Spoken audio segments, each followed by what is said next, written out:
All right. Hello and welcome to the Seven Figure Agency podcast, where we're interviewing highly successful digital marketing agencies from across the country on how they've grown and scaled their agency. And today I am super pumped. We've got two young entrepreneurs from Canada that are just crushing it. We've got Seth VanDaele and Nicholas Cormier from Home Builder Marketers, have grown over the last 12 months from a relatively small number to over $100,000 in MRR. I knew when I first saw them at one of our intensives, they had the energy, they had the spirit, they were going to take massive action. And so I'm really excited for you guys to hear their stories. Guys, welcome to the podcast. Thanks so much for being here. Dude, thanks for having us. Thanks so much for having us. Yeah, So we're excited to be let's here. start off if you could, just each of you kind of introduce like the agency, kind of your role within the agency, kind of, and also but start with what kind of clients you serve and what the lay of the land is. Yeah, sure. I can kick us off, and then Nick, if you want to kind of take over.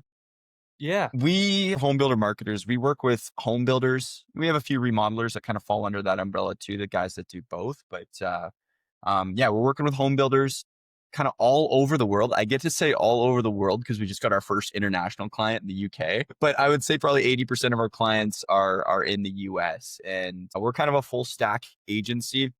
We do everything from lead generation to brand voice to follow-up systems. But yeah, we found Seven Figure Agency. It was about maybe 18 months ago now at this point. And at that point, we had, I think, like $200 in MRR. Like it was practically zero. Everything was per project basis.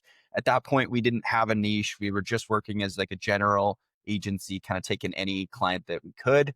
And nothing was on a reoccurring basis. And yeah, then we came out to one of the intensives and we were like a little bit mind blown. And it changed a lot for us.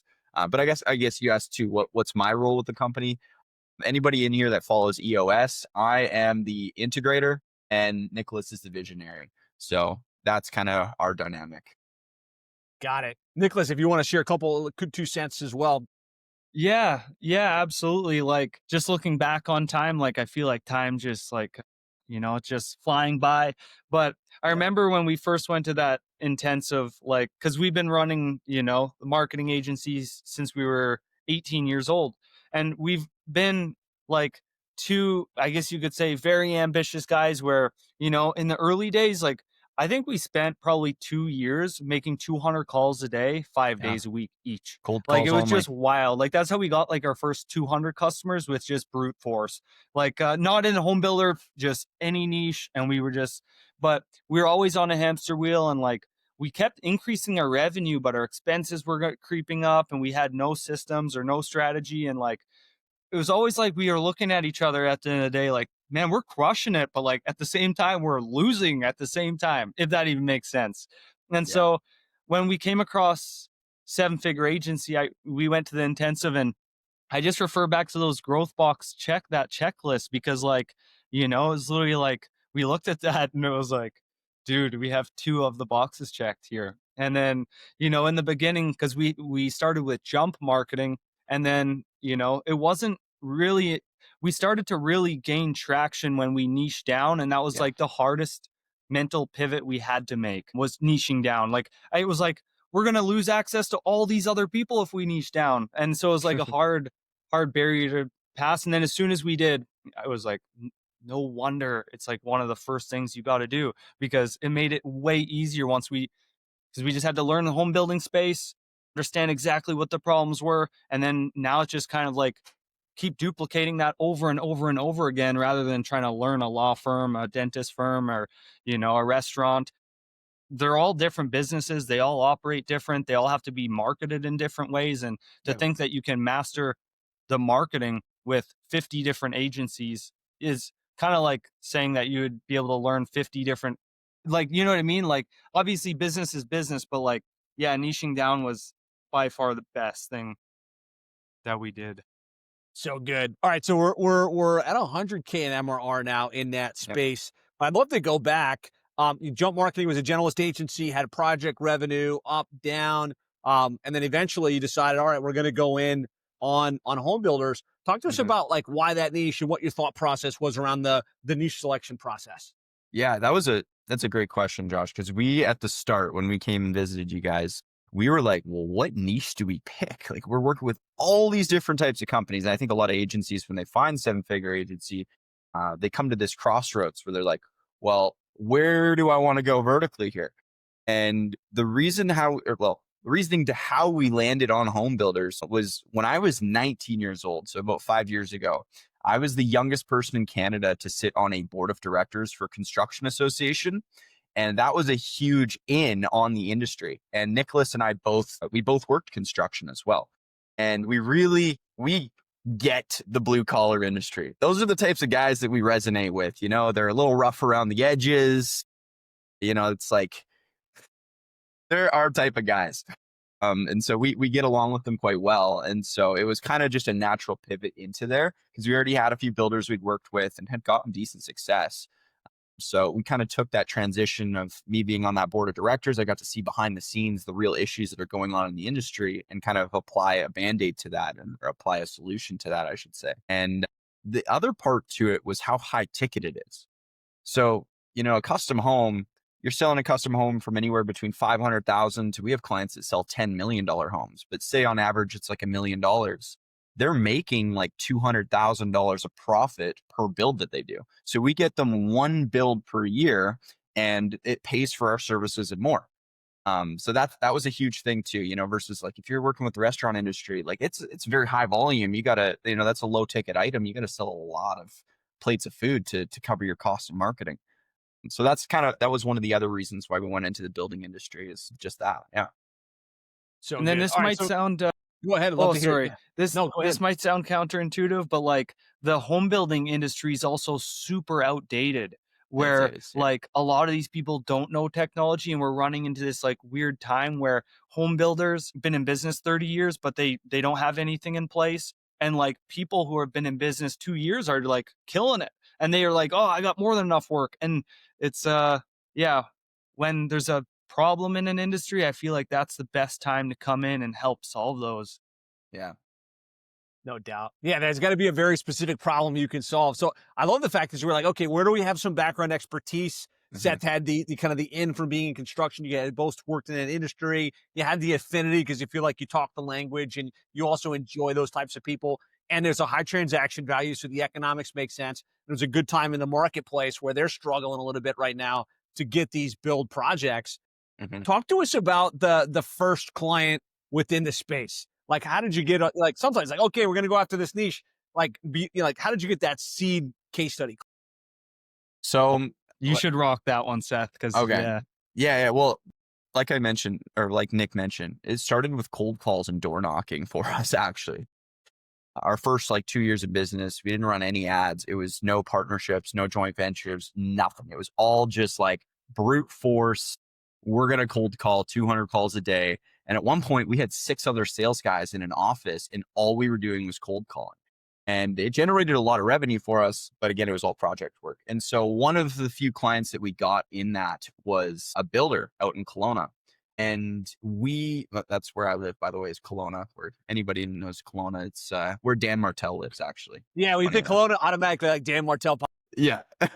Everybody thinks Dan Martell. So anyway, we got a builder out here and we got tremendous success for him. He was one of our most successful clients too. And so we pivoted that case study into, we're only going to work with builders. So, I had happened to be in the same town as him. We went and filmed some testimonial videos with him, and he was like our first case study. But let me give some advice at least from my perspective, for anybody that doesn't have that first person in the industry. You should do some free work, in my opinion, for somebody in that new industry you're trying to break into. Like I really love Alex Hermosi, and Joshua Pritchard, you're a big Hermosi guy too. And what he talks about in $100 million offers and leads is you want to basically just get your foot in the door any way that you can. So even if that means you're doing a little bit of free work to get a case study, it's going to pay dividends, because if you can then get 3 case studies, but maybe you put out a little bit of money on your side, that will just help you break into that industry that much more. And honestly, they're probably going to be a little bit of a guinea pig for you as well. So it doesn't really make sense to charge them full price in that case anyway. So that would be my opinion. We happen to have kind of a segue just because there was a couple builders we were working with right from the start in that industry when we had generalists. But yeah, that was how we pivoted. Love that. Yeah. So kind of already had the case study client, decided, okay, we're going to go deeper here. Let's go formulate the case study. Let's go capture some video content. But then from there, like, how did you parlay that into the next handful of clients? I want to talk this. You can expand on this too, Seth. But Seth, you came across how did, I guess you actually met John, and that would expand into how we got our first joint venture. But I think that was our that was like our in to The industry. a joint venture. Well, But yeah, you started that relationship. So Chris Rodriguez said something to me at that intensive that we were at. And she said that you were one joint venture away. I don't know if she said it on stage, but you were one joint venture away from a 7-figure agency. That pierced me. I was like, okay, I need to get a joint venture or 8 of them. Yeah, I want an 8-figure agency. Well, no, anyway, I went and I was just kind of like on the prowl for like, who can we partner with? Who can we like, start to work some stuff out with? And at this point, we knew that we were going to niche down into the building industry. And we just had kind of started running some ads. And it was like we were running a testimonial ad, the one that I was telling you about that we shot that got a lot of clients for us. And we got a builder interested in working with us that was down in Pensacola. Nick, your ringer is on too, man. That's okay. No worries. Keeps banging. And anyway, we were running ads. We got on a demo with this guy, this builder that was down in Pensacola, still one of our best clients to this day. And he mentioned that he had just started using this new software. And I'm like, oh, what's the software? Start inquiring. Anyway, found out that there's this new project management software in the space. And so I'm like, oh, dude, set me up with a call with them. I'd love to meet them. And so what happened was really quickly after that, we got in touch with this project management software. We flew down to them the same week that we got introduced to them and went and just like locked down this joint venture. Nick and I were like taking it super serious. Okay, we need to go and meet these people in person. They got to know how serious we are. So we hopped on a flight from Canada, went down to Dallas, met with their team for 2 days, and just built a relationship. And from that relationship, that one joint venture, that brought us our next, I believe, like, I don't know how many clients that brought us in total. I'd have to go look. Easily over 50 paying clients on a recurring basis just from that one joint venture. And that's also, we pivoted that into multiple other partnerships with other companies they were associated with. So it's just been this compound effect from one joint venture into another joint venture, into more clients, into more content, into speaking opportunities, and everything that's kind of where we are at now has kind of transpired from that one joint venture that we got. So that was a huge thing for us. I would love to share the just quickly about the risk, or like, because a lot of the times, like, nothing happens in a perfect timing, like you have to make things happen. And when we flew there that week, but then they presented with us like, hey, there's a speaking opportunity. You can set up a booth. There's going to be 1,000 builders here. And they showed us the pricing, and I believe it was like 20,000 USD. And then we were like, okay, well, we're going to have to buy a booth. That'll be $4,000. So anyways, we ended up having to spend like probably like 30, 40 grand just to like, to get everyone there and like make the event happen so that we would do a good job. And that was still early when we didn't have any MRR, really, like, to be honest. So we were like, okay, well, we're niche down. Like, I think we came out with home builder marketers in that period of time, and we like confirmed everything. But then like we committed by taking a huge risk, because like we spent money we didn't have with the expectation that we could at least impact and like educate a bunch of builders about marketing. And like, I feel like, and that was, again, pointing out these check boxes. It was like, well, this is a check box, and like, we need to check this. And then with having because it wasn't one thing either. Like, you need all the boxes checked in order to be like really great, And so, I don't know. I just want to highlight that, because it's like, it came with the action, but then we also had to literally put all our chips on the table, plus chips we didn't have, to like, and then hustle to make it work, Yeah, good point. So you guys took a big swing. It was a risk to fly out there. It was a risk of your time. Maybe it turns into nothing. And then like, okay, now we're going to have to put some money we don't have on the table, and, may or may not work out. Fortunately, it did. I love the fact that you guys, you took that risk, and it really, you said something, and I believe this wholeheartedly. I say it again and again. you're just one joint venture away from 7 figures or your next 7 figures in your agency. Yeah. But it started with getting clear. We want a niche, right? Okay, we're going to Mhm. focus on home builders. Then like proving yourself as experts in that space by having proven results and actually documenting that with the client, which you did. Mhm. And then I think both of you guys naturally just have great charisma, great salesmanship. You've made the calls, you can close the deal. So you kind of proved yourself in that, right? And so when you got that opportunity with the ideal perfect joint venture partner, you were ready, right? You were primed. They saw the win-win. Can you talk a little bit about like what that relationship is? It like a JV, like financial, or is it just like they like you and believe that you're going to help their builders? Like if you Mhm. can talk a little bit of how you structured that relationship.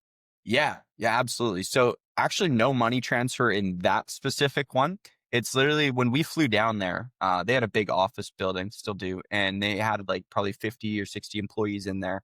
And what we did when we flew there, the benefit to why we jumped on this was because we got to present in front of their whole team. So we met all 60 of their team members and got to talk to each and every single one of them and explain what it is that we do, why we're why we're a good option to refer.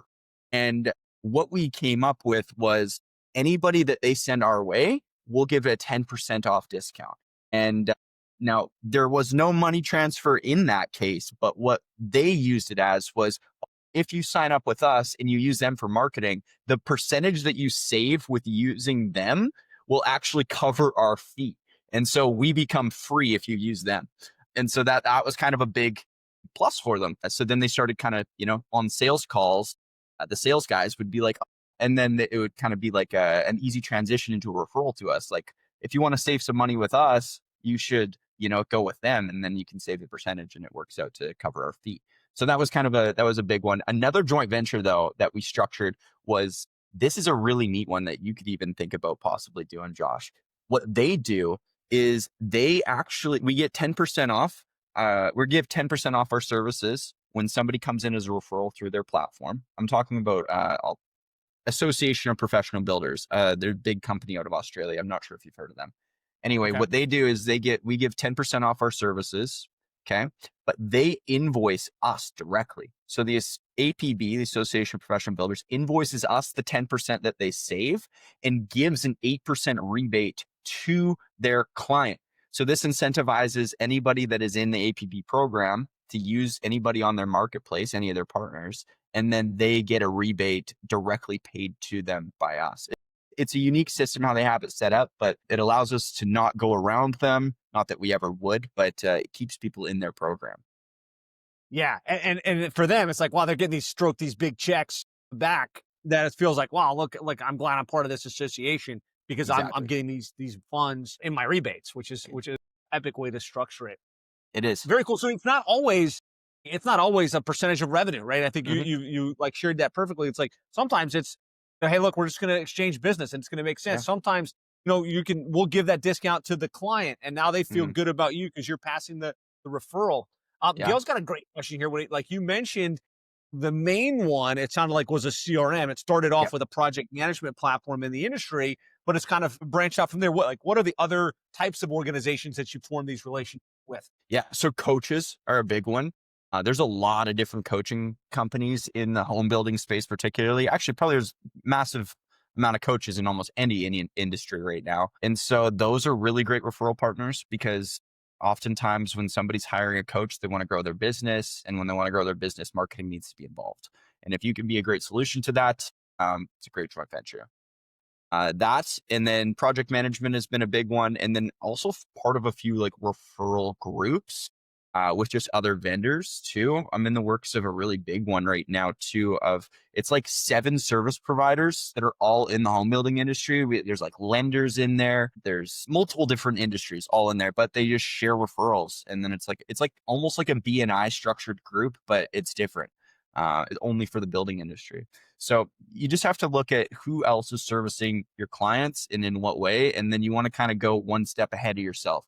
And what I mean by one step ahead of yourself is who are they going to contact before they need marketing? Okay, well, they're probably going to talk to a coach, or they might talk to an accountant, or they might talk to, this type of person, right? And then if you could build relationships with them, then they'll refer you because you're further down the line. Yeah. Super good, Gail. Hopefully that answered your question. So we've talked about kind of like the niche, how you chose the niche, like how you've landed the first handful of clients. Let's talk a little bit about the program and like what is it that you actually deliver, how you charge for it, like what does the mix of services look like for your ideal client? Yeah, absolutely. Nick, you want to take that? Yeah. So we structured it with three packages. Like it's essentials, growth, and scale. And so we've really structured it, and like I feel like we've switched our model over time. And so the essentials is like a website, it includes ads, and includes go high level. So essentially like we're your support team to like bring the leads in, help you edit the video creatives and the graphic creatives. We don't actually film the content, but that like gives you what you need to bring the leads in using Meta. And then our growth package is a step up, is the middle package where we're doing the SEO, where we're doing, Google My Business posting, we're doing Google ads. So we like expand on the service offering. And then we have one that's called the scale package. And then again, it's just a higher price. And that includes more automation, more follow-up. And then you could say more foot on the gas. And the biggest thing that I love about our packages is like taking responsibility specifically for everything. Like, we're going to run your ads. Okay, let us make the images, let us edit the videos, let us take control of your go high level. Like, let's make sure these opportunities are dialed in, because then we set them up for success. And if somebody does, like, then we see, hey, you haven't phoned your leads. Well, now it's in their court a little bit. Hey, you better phone these people. Like, you got to phone them in 5 minutes. It's the best practice, and so, and then every package is more foot on the gas. But I love the structure, right? Because like essentials, growth, and scale, like lots of companies, especially in marketing, it's about building the trust and being able to start them off on the essentials. And then, as they grow, they can choose a larger package or depending on where they want to go. But the biggest thing is taking responsibility of the whole process. Because I feel like as soon as we give, like, it's like, hey, here's the things you have to do every month. Now you're going to get a lot of backlash because like they get busy. You're not going to get it. You're like, hey, I didn't launch the ad because you didn't get me this. Like more structuring, like, hey, you don't get me this, we're launching the ad for you, unless you tell us you don't want more leads, right? But like just like really taking full responsibility of the process, of the wins and the losses. And that's the best thing. So you got these packages. Can you give me an idea what the price point is for each? Yeah. So the essentials program is $1,800 a month. We just changed our pricing model. So we started off with the essentials price at $650. Then our growth package was $1,600, and then our scale package was, I believe it was like $2,500, Seth. But then we increased it. We had to check one of those last boxes, minimum fee of $1,500. So we were like, hey, let's make it $1,800. And then we got a little bit of friction because, like, obviously, not everybody's going to be able to afford, let's say, 4,000 or 5,000 a month in advertising cost. But then we started getting better clients, and so like now the pricing is $1,800 a month for essentials, $3,000 for the growth, and $4,000 for the scale. But the biggest thing is like it gives us more fuel to give them an even better service. And these customers understand the process. They have salespeople maybe in place, like they're organized. Like the biggest reason that I've found that marketing wouldn't work for somebody is if you're disorganized, because any business needs to, the more clarity you have, the more you can grow. And like, feel like you can't scale disorganization. You create more disorganization, if that's even the right terminology for that. Yeah. So Totally. it's very clear kind of what the deliverables are, how you price it. Thinking back to that first case study, what were the results that client got? Like, just walk us through what does a typical client get on the other side? Yeah. So typical client gets an extra 2 to 3 builds per year is kind of our thing. I do want to add one thing on the packages though. This is probably a ninja hack. I don't know if this one's been covered by you yet or not, but we invested with Alex Hermosi, and one of the things that he taught us was instead of charging monthly, charge on a 4-week period. And this adds an extra pay period every year. So rather than 12 pay periods, you actually get an extra one at 13, and it adds an instant 8.3% to your revenue by having that extra pay period. So we actually structure all of our packages on a weekly basis rather than a monthly basis. And then we also Nice. created a downsell too. So we use conditional logic in our forms on Facebook. That's how we typically generate the most amount of our leads other than the joint ventures. And if somebody gets disqualified in that conditional logic, we have a downsell where we give them everything that we would do in our essentials package. We created that into a video course that we can give to people. And that helps them get their revenue up so that they can afford to work with us. And then it builds trust while they do that as well. So you give that for free to those disqualified opportunities to kind of plant the seed, like in the future. Yeah. Like once you get some results with this, like we're gonna be your guys. Exactly. Yeah, exactly that. To answer Tim's question too, ad spend is not part of our fee.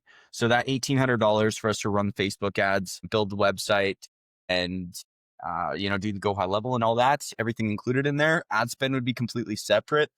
We created an ad spend calculator, and I'm working on making this into like, if anybody in here has read Endless Customers by Marcus Sheridan, that's going to be our self-serve tool on our website. Is going to be an ad spend calculator where they can kind of, put some benchmarks in the different industry, like in the building industry that they can go off of, and then calculate what they need to put into what they want to get out.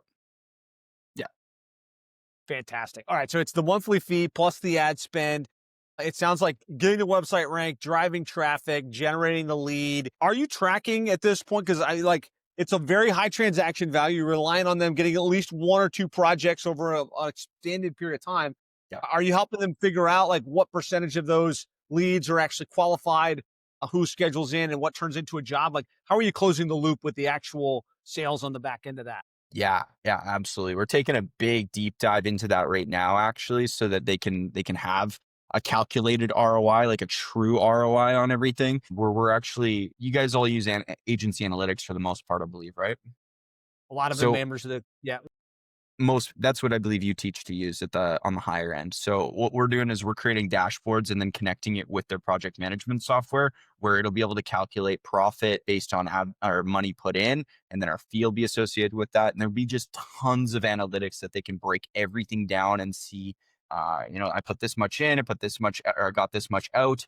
And then there's different things that it'll pull from go high level to see what was the average duration of, like, when was a lead generated versus like when they actually came in and became a paying customer. What's that average time between stages, between when they come in as a lead to when they sit down with you for the first time? And then how long is it on average from when they sit down with you to when they send a deposit, and so on and so forth, so that they have analytics on all of that. Love it. Super good.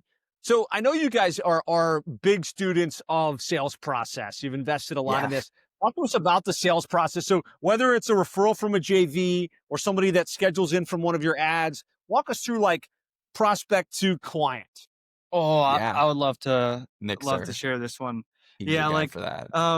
I love like getting somebody on a demo and like jumping on and not actually even pitching them. I take their website and I'm like, one of the best things is like, one thing that we definitely have case studies, Josh, but one thing that I think works that's like unbeatable, when I jump on a demo with somebody, I put their website in SE ranking, get a report, see their authority, see what's going on. I look, hey, you're not running any ads, you have no traffic, it says you're getting 50 searches, like you're hardly getting nothing. And then showing them live results on like 15 companies running ads and being like, so these are 15 different home builders in 15 different markets. And the average cost per lead here is $37. This guy got 50 leads, this guy got 20. Hey, and just being real too. Hey, out of those 50 leads, 20 of them then classified as garbage. But here they have 12 that are great. And would you also like this? Yeah, of course I'd like that. Okay, cool. Perfect. This is go high level. Do you have a CRM? No, I don't have a CRM. What's a CRM? Just educating them. And at the end, it's almost like they're like, how much does this cost? Like, how can I get started? And it's like, I almost avoid ever pitching them. I'm just showing them all the loopholes and the gaps. And I feel like a lot of people have went and interviewed like 6 other agencies, and then they come back and I'm like, so why are you choosing us? He's like, you didn't have an out of the box canned sales pitch. Like, you actually cared and showed me what I needed. And I'm like, yeah, that's awesome. If I can add on to that too, needs-based selling is one of the biggest things that differentiates us. So we don't sell people things that they don't need. We literally, like, if we feel as if they aren't going to be successful with us, we'll be the first ones to tell them that. And we take more of a consultant approach The same thing with our account managers. Like we're putting them through different trainings to make it so that they are very well versed in how marketing should go, and they can act more as consultants than just account managers. And that's how we kind of go right from the start, is like, we're going to tell them if we think they'll be successful with this. And I think that really separates us based on our competition that are just trying to hard sell. Another thing, like what Nick talked about, there's a saying that we live by, and it's people believe what they see, not what they hear. Mm-hmm. And so that is kind of the experience that we want to give them. Another one that we also say over and over again in our sales process is, oh crap, I just literally blanked on it. I had it loaded and then it disappeared from my brain. Yeah, people believe what they see, not what they hear. That's exactly it. It'll come back to me later, but yeah, we only sell people what they need. We're very consultant approach rather than sales approach, and we don't follow like, here's our PowerPoint presentation. No pitch It's deck, this, right? It's like, what are you trying to do? Let me show you, like, here's where you're not coming up. Here's some of our clients getting great results, and leave it there. You mentioned the high level component, which I really like, and the fact that they don't. Are you including that in your program? Do you sell it separate? Talk to us about how that integrates to what you do. Yeah, that's all connected in all the packages. Every package includes it. It just, how much are we implementing and how much are we building out within the account would depend on like what platform. But I feel like the CRM is just as, it's almost, if you don't have a CRM, in my opinion, I tell people don't even run the ads, because you're not even going to do a good enough job following them up. You're going to lose track. Like somebody's going to say, hey, I want to build in 5 months, and then it's in your email 15, you know what I mean? Like 15 pages back in the email. You're not going to remember. Even you're like, I remember that person, but you're going to have a hard time finding them. And so, yeah, I feel like the CRM is, it's the most important for our clients, but it's like, even I think of us, to add on to the sales process is like, we're spending a lot of money on ads, but we're also have 300 outbound calls per day, right? Like we're doing, like, our goal is to sign up 15 clients, 15 to 20 per month, and 300 outbound calls a day, 5 days a week, like, and I would like even more people make, like I want to grow even more so we can have more outbound calls. But like, I feel like that's like, in the marketing space, like people are like, hey, like it's going to be so easy. And it's like just following the process is actually pretty easy, but the amount of calls that it actually takes to get these deals closed is wild. Like I just closed the deal today, but it took 3 weeks, 3 meetings, and it was great. Like I'm super excited, but like, probably 20 calls went into like actually confirming that deal. And so I know some people are like, I'm too scared to phone him back, he's going to think I'm annoying. Well, make the call, because if you, it's better for him to think you're annoying and then help him with his problem than him just forget about you, or him or her. No doubt. I'd love to drill down on that, because it sounds like multi-channel's working well, right? You've got the Facebook ads, you've got the case study funnel, you've got the JVs. Talk to us about that outbound engine. Like, where are those people based? Who's making these calls? Yeah, funny story. I actually just hired my dad, and my dad, he's very blue collar guy. He's got no sales experience at all, but he has drive, and he's got the want, and he believes in our product because he's watched Nick and I for the last 5-6 years in marketing. And so he's one of our outbound callers, training him right now. But then we have 2 other guys that are actually phoning from the Philippines. But when I tell you that these guys don't have an accent, I mean, like, they sound like they're from Brooklyn, New York. Like if you talked with them on the phone, like it actually, like, they sound more English, more American than I sound. And these guys have we pay them very well. We believe in paying our people very well. So even people overseas are getting paid, competitive American wages, and we just give people opportunities. And so these 2 guys, they're brothers. They live in the Philippines, pay them super well, and they treat them well as well. And they do outbound calls for us, and they had not too much experience when they came on with us, but they've been with us almost a year now, and they've completely sharpened themselves into weapons. And I meet with them on a weekly basis, and I'm teaching them everything that I know about sales. And eventually they will replace Nicholas and I on like closing deals, and then they'll have the next setters come in under them. So that's what we're trying to work towards right now. But yeah. So good. It's wild too. Like 300 dials a day. Can you give us an idea what the basic scripting is? Like, are they trying to go straight to appointment? Are they offering a resource?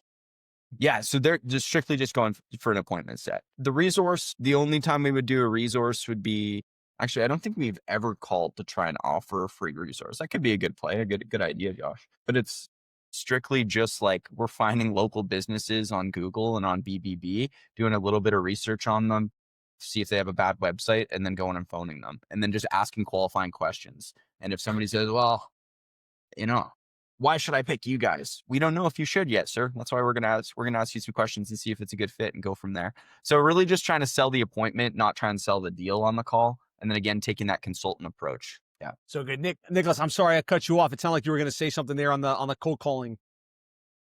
Yeah, I was just gonna say, just expanding on what Seth said there, is that Jerome and Jarek have gotten so good that like somebody will phone and I'll answer the phone and they'll be like, well, I was speaking to Jerome. He understands me. He understands my situation. Like, I don't want to repeat myself. I'm like, if they're, that impresses me, because I'm like, they don't even want to speak to me anymore. Jerome and Jarek, they got them like, I don't know, they handled the situation enough to where they feel supported already. That was like a weird feeling for me at first, but I love it. So Paul here is asking, how are you guys implementing AI? Yeah. Okay. Well, there's a lot that we do with AI. We actually just hired an AI implementer that's like doing a full audit on everything in our business and coming up with like a plan on how we can use AI more than we already are. Right now, I would say the biggest way that we use AI is to help with like content creation, ideation, that kind of stuff. We don't use AI for like design really at this point. Like we're not using it to generate like first drafts of websites or anything along those lines. I would say with Go High Level, we use AI for our clients with like the chatbot, but I think that's pretty standard. We don't do anything with like outbound dials with AI yet. I feel like that's not quite where it needs to be, in my opinion, just to like represent the brand well. Ask me the same question in a year, it might be a completely different answer, but right now it's just not quite there. And then we've tried using AI for like video editing and then like cloning ourselves. The only way that we've been able to use AI with video so far, anybody that's listening to, go check out our Instagram. We try to be super aggressive on there, like posting quite religiously. But we use AI to come up with B-roll for our clients. So what we'll do is, a lot of them are really bad at taking pictures and videos. And so we'll take some of the bad pictures that they have and then optimize it, make the lighting better with AI. Or if they're shooting videos and they don't have any B-roll, we'll take finished photos of that they've sent us, and we'll actually turn that into a video B-roll using like Nano Banana or any of these other ones. So that's a few different ideas that we're implementing right now. But Nick, what am I missing here? I think you covered most of it. I think AI is amazing, but again, I don't know, Seth, you said the wild, wild west. I feel like AI is like the wild, wild west right now, because it's like such a buzzword. Like, how can we automate our business? And you should automate it to the max that you can. But like, I still feel like AI is the best when you have still great people running the AIs. You can't just like expect to take an AI and it's going to like really, really like revolutionize or at least maybe I don't have the information yet. I want to find that information, but like, I still feel like you need great people to like, even if you're using graphic design using AI, you need a great graphic designer to like maybe use AI, save some time, then spice it up with the actual skill. Yeah. I'd But say that's one of the bigger things that we're doing with AI is our onboarding. So this kind of touches into Gail's question too earlier. So we found a way to kind of automate most of our onboarding or like most of our onboarding. So when somebody like, for instance, signs our contract, that's the beginning of, I mean, a lot of people mix up automation with AI. They think that automation is AI in a lot of cases. This is more automation mixed with AI. But like, it's, as soon as that contract is signed, it auto generates like an invoice, and then it auto sends an email based on what's in that contract. And then in there is like another set of automations that like books their onboarding call and sends them various different reminders and things that they should have prepared. It goes, creates a project in ClickUp, notifies the team. There's a few other things that go on in there. I'm not the one that set it up, it's our team, but there's some good stuff in there. And we're just honestly putting some final touches on that too to make that like super 10 out of 10. But that's probably one of the bigger things that we've done with it, is just kind of take a lot of that burden off our team with miscellaneous tasks. That's awesome. I think, Yeah. let's shift gears in. We've talked about the niche. We've talked about what the program is. We've talked about how you land clients and kind of the strategies that you're using to schedule sales, close deals, bring clients Mhm. on board. Let's talk about the onboarding process. You mentioned some of the AI, but like, what does it look like when a client is onboarded, and what's that experience, and how are you retaining? Like, you've had rapid growth. There's lots of work to do on the back end of that as well. Yeah. Yeah. Hiring I would people say that are the smarter than biggest, us. Go ahead, yeah. Nick. Yeah. Like in retention is like when we go and we're in the onboarding process, let's say I'm the one who, let's say, closed the deal. I'll jump on with an account manager, and we only allow so many accounts per account manager so that we have like room to think and give them the greatest attention so that they get the best results. But then being able to, like, the biggest thing for our retention, I feel like, was me and Seth being able to let go and be like, hey, we hired this great person. They are going to take care of this client the same way we would. And then, yeah, like obviously but that's been the biggest thing. And then we set up weekly meetings. So like we're implementing agency analytics now, but for the last year, one of the biggest things is just going over like the actual stats that matter to them, because we also had agency analytics a few years ago, and some clients were like, hey, I don't care for this 15-page report on all these numbers. All I want to know is how many leads am I Yeah. getting? How many deals how much money am I making? Keep it simple. But I guess I'd love to add that's my been two our, cents too. Is yeah. one of the biggest things, like what you touched on, Nick, our account managers, we don't overload them. So you, I believe, say that 25 to 30 is kind of what your sweet spot is per account manager. We've actually done it so it's like 20 accounts per account manager. So it's a little bit lower and definitely have to hire a little bit more. But each account manager can have a personal relationship with the project, take on a more of a consulting role, and just they have more attention to give to the clients. And I think there was another question that was that was asked earlier. How often do we meet with our clients? They're getting met with on like a regular, like weekly basis. So we set up either weekly scheduled calls or bi-weekly scheduled calls, depending on what the client wants. If they want to be more hands off, heck, we'll even do a 1 month, a monthly review. Typically, clients are pretty hands on though for the most part. And so that we'll meet with them on like either a weekly or bi-weekly basis to go over results. And we're like, one of the biggest things is in that onboarding call. We want to get everything that we possibly can up front, making sure that we're nailing everything. And then one thing we actually recently started doing too is we'll transcribe the onboarding call and then transcribe all the exercises we get the client to do ahead of time, put that into a GPT and share that GPT throughout the team so that everybody can reference to that as a resource on what that client talked about, what their service area is, what exactly makes them different, so on and so forth.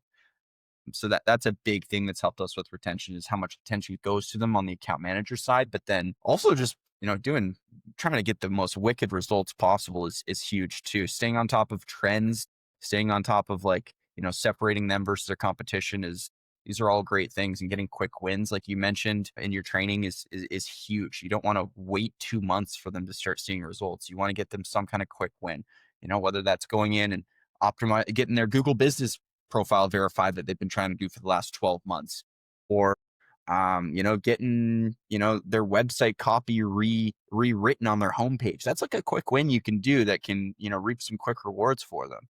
Or write them an ebook and use that as a lead magnet. That's another really quick win that you can do up and get that on their website. They can start seeing results from it. This type of stuff just gets them. They're starting to see a little bit of progress. They're starting to like, okay, whoa, that was quick. These guys are on it. And then, even though the SEO might take a little bit of time to work, they're still seeing some wins on the back end. So yeah, those are all things that have it's honestly, it's everything put together. All the small things done right is what gets the results and handles the retention. But like Nick said, you have to be hands off on the owner's side for you to get to that point, because Nick and I can't be the ones meeting with the clients anymore, doing all the small things. And so learning how to, in order to elevate, you must delegate, as Dan says. And so you got to learn how to delegate. You got to learn how to put people in charge of these different things. And then having SOPs every small task that's assigned to somebody should have an SOP attached to that task so they know how to do it. And then you never run into an issue of, well, we didn't know how to do it. It's either they didn't follow the SOP or the SOP's broken. it's one of the two, and you can fix either or. You either replace the person or replace the SOP. So yeah, Love it. that I was love it. So we get them in the onboarding form. We leverage AI to kind of make yep, that as smooth as quick as possible. Go deep, capture all of the details, yep, give them some exercises, transcribe that, get into a GPT so you've got the raw materials to hit the yep, ground running. And then super frequent communication with the client. Sounds like on a weekly or biweekly basis, depending upon their preference. And yeah, then reporting on the things they care about, not all the minutia, but like how many leads do we generate? Like what's our return on investment?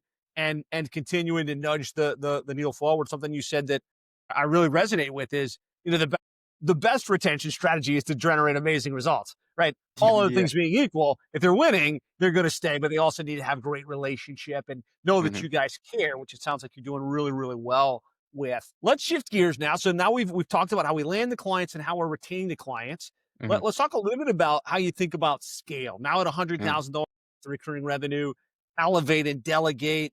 Like, what does the team structure look like, and how are you guys managing that? yeah, Yeah, so it's been like a very fun journey over the last like 12 months growing, like from just me and Seth and a few team members. So right now we have 25 people. I feel like we're like really structured to scale right now. We have a really reliable, great team. So our team, we have 9 of us in Canada. So like, 3 people are in Kelowna. We have 3 of us here. And then we have a few in Newfoundland. And then we have, people in the Philippines, a couple people in Bangladesh, one in India, and then one actually immigrated to Thailand. So that was kind of cool. Like he moved countries. But so yeah, our team is all remote. And honestly, we've built such an amazing culture. I feel like that's one that's of the true. reasons why we have grown this fast, is because one of my philosophies is 1% better every day. And, if the business is only as good as the people in the business, because if the people weren't there, the business wouldn't exist. And so I have this like philosophy that like, hey, like every 3 to 6 months, everybody has to make more money. Otherwise, that means you weren't getting 1% better. Because if you're stalling, then somewhere in the business is going to start stalling. And then like that's been huge. So like painting the vision of like where we're going with the company, but then actually backing that up. And every time that we do hit a new mark, it's like everybody on the team's getting rewarded. And yeah, I don't know. We've created, I would like to say, people who've joined our company. They're like, I've never, like I had all of our people on social media, I like to stay connected. And one person was like, hey, like I've never had somebody follow me on social media for my work. Why did you do that? I'm like, well, dude, I care about you, man. Like, I mean, we're going to be working together. Why wouldn't I want to know you? Like, of course I'm going to want to know you. So I feel like also on the team side is like caring so much about your team. Like some people have this like egotistical, like, oh, I'm the boss. Like, no, like you're a team. Like every person on the team's so valuable. hmm And that would be like my biggest, I think that's the biggest win on why we've grown so much is sales. And we're doing everything from 7-figure agency has got us there. But then at the end of the day, just building a culture that like me and Seth love showing up to, but then also the people on our team love showing up to. I think is like that feels like my biggest win to date, just because like yeah, happy team. I mean, happy life. Yeah. Yeah, it works that way, doesn't it?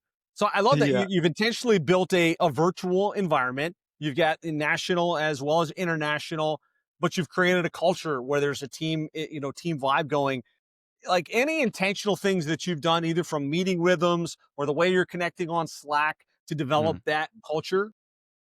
I would Yeah, say every morning we have a 15-minute meeting, and that's like a meeting where we connect and we sync. And then we have independent like department meetings where they have like their own leadership meetings. But I would say it comes from like just constantly staying interested on those calls. And like, honestly, like Seth, every morning we do this thing at the end of our call where he's like, everybody pick a number from 1 to 10. And then we'll throw like a motivational quote or like something that's like, that will expand our mind to get 1% better. And it's pretty awesome. People get jacked up. And then do you know on Wednesdays, do you know the like Geico commercial, like the camel in the hump day. office video? He's like, it's hump day, it's Wednesday. Like I don't know, like just like play funny videos and like just like yeah. only live once, so make everybody laugh, and like, but we're all serious about the targets, but like keeping it like serious and fun, if that makes Mhm. any sense. Like, Yeah, that's a good point. Just to add on to that too, I think like, yeah, the environment that we create as leaders, I think is very, very important. You know, the vibe that we carry into that morning sync that we have every day, we try and go in there super high energy, super positive. Like we don't meet for very long with our entire team every day. It's literally just a 15-minute sync where we go over all the wins from the previous day. We don't discuss anything negative. We start the day off with a really high note. And then we go at the end of the day, like Nick mentioned, you know, motivational quote, you know, throw some jokes in there. Everybody's like super high energy. Sometimes I get everybody to get up and do jumping jacks. If I ask in the morning, how's everybody doing today? And I get like one or two answers. I'm like, all right, it's a jumping jack kind of day. And then we're all standing up doing jumping jacks. And then everybody's smiling and laughing after that. But you gotta be like super positive, like, cause you as the owner kind of carry the vibe of the whole company. And if you come in and you're like just rolled out of bed, you know, your hair's messy and you know, you're like a little bit like slow and tired, and you get that type of stuff translates into how you communicate. Your like your voice is how you communicate. 63% of your communication comes from your tonality, and you got to be like amped up when you hop on these meetings with your team, because if they're coming in and they're feeling like you're just like, oh, he's kind of slacking today. I mean, yeah, I'm gonna kind of slack today, but no, Nick and I hop in there and we're like ready to get after it. And I think that plays into another thing that Nick and I also believe in. And this is something that we've said for the last 5 years is everything is everything. And that might not make a lot of sense until I explain it, but like we believe that everything's connected. Now, if you're like neglecting things in your personal life, that will come into your business. Meaning that like if you're not doing your laundry and you're fighting with your spouse and you haven't gone to the gym in the last month, that type of stuff comes back into your business whether you like it or not. You got to be firing on all cylinders in every area of life. You got to make sure that your bills are paid on time. You got to make sure that you're going to the gym, you're eating right, your relationships are taken care of, and that all comes back into your business. I truly believe. I believe that it's connected in one way or another, subconsciously or not. But yeah, you got to have your faith right. You got to have your relationships right, your fitness right, your health right. Everything's got to be right. And then you will be able to absolutely crush it in business. And people can see that when they're talking to you. That, yeah, set the vibe, you create the energy for the Yep. team. How you do one thing is a representation of how you do everything. It's not It's just how true. you show up at work, it's how you show up with your health, your fitness, your family, your faith. I love that Hmm. Paul says, you guys, it's so refreshing to hear this. You guys are crushing it. It's not just about the revenue, right? It's not just about the growth. It's really about the impact you're having and the way you're showing Yeah. up for your team. Couple questions that I just want to make sure we get to before we start to wrap up. Gail is saying, do you guys have a monthly newsletter or a general marketing info session that you offer your clients to attend, or like is that something you guys aren't doing? No, that's not something that we're ooh, doing right now. that's Definitely a something good we should idea. do. Definitely something that we should do. We've never done a monthly newsletter, like a general marketing info session before, but it's a good idea to kind of keep your team active, or sorry, your clients active in your company. I think another really great thing that we're wanting to implement for Q1 in 2026 is the Facebook community. It's something that we've never done before. We just haven't had the bandwidth, but now we have the team to kind of handle that, and so that'll definitely be on somebody's rocks Kind of for create that Q1. cross pollination of the client base. Yeah, and I think that would sync perfectly with maybe doing like monthly trainings of some sort. And yeah. Yeah. Another question Well, here is from Swampna. I'm sorry, Swampna, if I'm saying it wrong, but have you lost any companies that are like thinking this should all just be done by AI? Says that's Mm, an objection he's getting frequently, and wondering if you deal with that or how you would address that objection. yeah, honestly, we just I lost don't I one don't think. customer. one Oh one yeah, actually. we did just lose one, but then that was also because like I think that the monthly fee was like way lower with this like AI platform for $70 a month. But the answer to that, I don't think we haven't had too many objections, simply because it's how you use it's the still the people behind the AI. So it'll like make you more efficient when you have great people running it.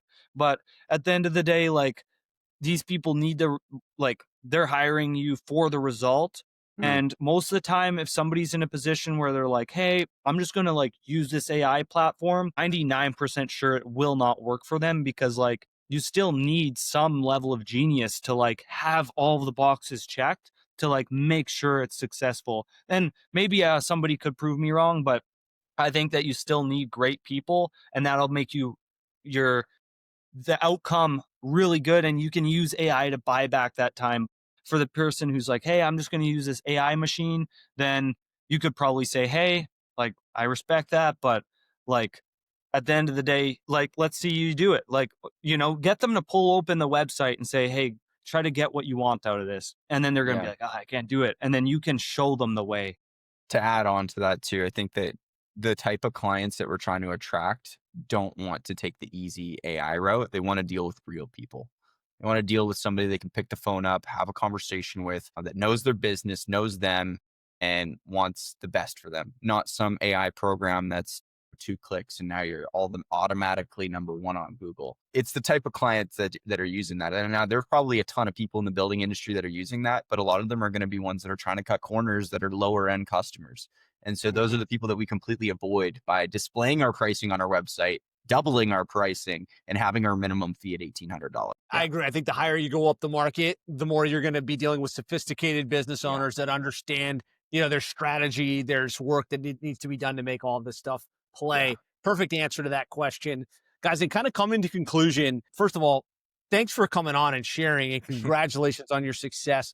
Thank you. Cannot wait to see what you guys accomplish in the next couple of years, because I think you're just going to continue to have accelerated growth and momentum.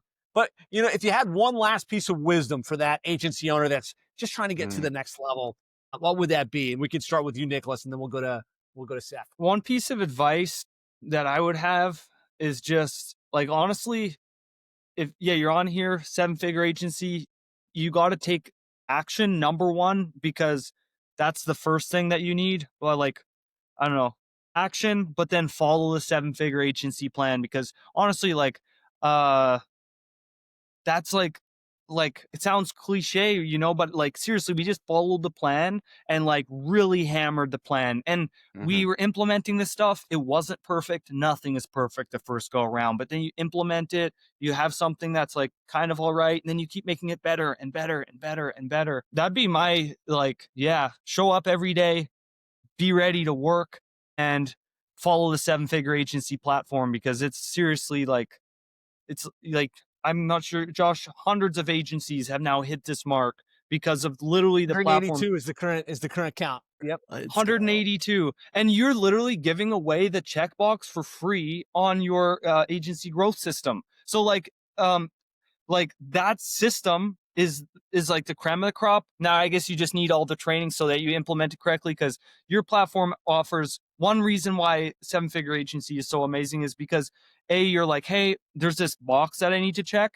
Now you can go to the resource section, click on it, watch the videos, educate yourself on it. And then most of the time there's a playbook involved. So now it's not even like, hey, I got to spend 40 hours trying to develop something. It's already developed to be successful. And I think that's truly amazing. I love that, Nicholas. Thanks for sharing that. Yeah, that's great. Follow the process. Like, you guys brought a lot of energy, a lot of innovation. Like, I don't want anyone to think like you just magically follow the steps. Like, you guys took it, you executed, you innovated, and that's where you guys are where you are today.